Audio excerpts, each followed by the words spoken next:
We were very young, we were trailblazing, and now these guys have got to do it all again. A few weeks after we'd been raving with Goldie, we all came back. We'd had a fantastic night, really amazing music had been played that night, and we were getting out our tracks and doing our dance moves, and Goldie just said, I have a dream, and I want to make this music, and I want you to be the DJs that play this music, and we'll have some clothes and we'll have a club. When Metalheadz came out of Reinforced, I think Goldie had already been taught, just express yourself. You know, okay, maybe here are some tools with Digo showing Goldie how to do things on Mark Mannix and being in the studio, and you know, Goldie's like a sponge, is always there, present, and taking things and then turning it into a Goldie form, do you know what I mean? And I think coming out of that label, which was already exciting and kind of way ahead of its time, I think Metalheadz already, for us three, me, Ken and Goldie, it's a sense of we knew. When I look back at it, our belief was kind of ridiculous, really, considering we had no money. He's sticking on labels ourselves. Goldie, potato cutting the first Ajax project because all we got in money was to buy an ink stamp. That was it. We couldn't afford the stamp, just the ink. That was it. Press up 1,000 and off we go. This music was being made on very, very basic equipment that was just really pushed by the soul, and that is a very hard thing to do. You have everything now with technology today. Metalheadz was, now I've got this label, I want to hunt down those people, and I mean hunt down those people that turned me onto drum and bass, and I've got a vehicle now for them. So you see Pesce, Alex Reese, Waxstop to Doc Scott, beginnings of Metalheadz, because they're the people that Goldie was looking to for inspiration in their tunes. And he did exactly what he said he was going to do. He hunted down those people, tear off your chest. Goldie was like, who the hell is Dillinger? I need to find him, on the phone him. Do you know this guy? Oh, right. I said, within about an hour, he knew, number one, he was in South London, and he knew that Groove Rider could most probably get him to get to him. So that's how he started his label. The music itself is so big that we dare to dream, and we get influenced by the music so much. We imitate it, because art is imitation. And before you know it, you have everyone looking back in at you. This music blew up, and we were getting invites to go to America, to Japan, to Australia, New Zealand. It was some pioneer, frontier shit. It really was. And it was awesome because I genuinely felt like an ambassador for the music. Do you know what I mean? It was, because, people had heard bits and bobs, but they never heard it live. They might have had tapes, as it was back then. They probably did have tapes, because I know it was pre-internet where you could go online and just download and listen to whatever. So, I can remember we was in San Francisco and those places, and going out to New York for the first time.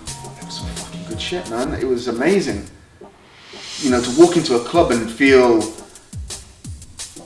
I don't know, like we were from the future and like they were fucking some earthlings. We were from another fucking planet almost. It was cool times, man. And I can remember walking into a club and just feeling excitement, like genuine excitement.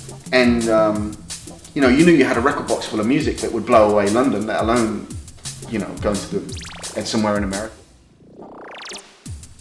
Between me, Jane and Kemi, we did wish too hard and it all came true. We dreamt a little bit too much and it became a very lucid dream with where we're at now. And I think without those key waypoints within the music of those tunes, then I don't think we'd be where we are today, which is very important. Metalheadz is a very brave label. It's what I've always said, people say, oh, you can't really put your thumb on a Metalheadz tune. Yeah, how can you, from your sound to Pulp Fiction to Pressing On to The Raven? I mean, they're four completely different kind of tunes, but what they do have is drama, and what they do have always been allowed as producers is an open-mindedness from Goldie, because he thinks and he makes his music in a different way. It is a picture. I've always said a really good drum and bass tracks will make me see shapes. and pictures and images, and I see all that, and I think Blue Note, each DJ that played painted you a picture. When I was 11 years old, when I was 12 years old, I used to stay up late, listen to John Peel and record, and that's when John Peel was first started playing some early house stuff, some early techno stuff, and early bizarre breakbeat stuff and whatever. And I used to stay up and record his show, 2-hour show, and I'd edit out the tunes that were cool and put them all onto a tape. Because I was one of the first kids to have a double 2 tapes where you could twin one to the other, and that was revolutionary. Do you know what I mean? And then I'd take the tape into school and I'd say, check this out. And that's how I became a DJ, because I loved sharing music with people. And that's why I DJ now, it's why I run a record label, it's why I made music. It's because I love sharing music with people. I love sharing cool music with people. That's the only reason I do what I do. Yeah, I earn a living from it, but I think I'd still be doing this if I was a van driver. I'd still be getting music from somewhere and trying to share it with somebody. Do you know what I mean? That's all I've ever really wanted to do. The Blue Note allowed me to do that on an industrial scale, shall we say. It allowed me to do it as a mega complex of saying, I'm now at the level where I can get this music and this music, the most cutting edge music imaginable, to the point where I wasn't even sure I could put it in a set. Do you know what I mean? I wasn't even sure if I could make it make sense, but I loved the challenge of trying to pull it off. And to have someone come up to you on the night saying that was amazing, and they go home and make some music. You're feeding itself. Blue Note was a trough, okay? And I mean that in the best sense, as in, because it was full of producers, like Rage was when we went there. It was full of producers, and we went there to hear, to feed, to go back, and to gorge in the studio. And you have to feed people. Do you know what I mean? You have to bring some, you have to set a table, you have to sit them down, you have to give them something good to eat, and then they go back and then they make their own dinner and they bring it back to you and go, fuck, this steak's badass. So I suppose my favourite DJ in the whole world ever is Chemistry, because she was brave. And people always underestimated her a little bit because she was the quiet one between Chemistry and Storm, and people thought it was because I was so forward. It was because she just couldn't be bothered. She was just thinking about other things, and and that's most probably why, as Storm, I carried on a little bit more with the label, and Kemi decided to concentrate, back off a little bit and concentrate on Chemistry and Storm.